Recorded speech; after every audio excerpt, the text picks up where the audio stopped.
Hello everyone, good afternoon সবাইকে। তোমরা সবাই কেমন আছো? আশা করি তোমরা সবাই ভালো আছো। আমি তো খুব ভালো আছি। দেখো, আজকে দুপুরবেলা ভিডিওটা ছাড়ছি, তাই তোমাদেরকে গুড আফটারনুন বললাম। আর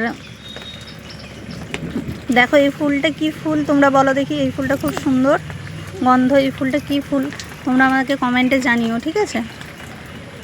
আমাদের গাছে ফুটেছিল। আজকে আমরা যাচ্ছি আমার বাপি বেটু মিলে কেশিয়ারি। দেখতে থাকো পুরো ভিডিওটা, তোমাদের ভালো লাগবে। এটা আমার মিনি ব্লগ, প্রত্যেক দিনের মতো আজকেও এটা একটা মিনি ব্লগ। তোমরা দেখতে থাকো। এই যে যাওয়ার সময় তুলেছিলাম, আমি আর বেটু বসে আছি। আর আমাদের বাড়ির সামনে একটা পার্ক হয়েছে, দেখো। পার্কের জাস্ট যেতে যেতে একটু ছবিটা তুললাম। আর আমরা কেশিয়ারি থেকে আসার সময় গিয়ে আর ভিডিও করা হয়নি সেরকম। কেশিয়ারি থেকে আসার সময় এই রাস্তায় প্রচুর বৃষ্টি হয়েছিল, এক জায়গায় বসে আছি। টাটা সবাইকে, সবাই ভালো থাকবেন, সুস্থ থাকবেন।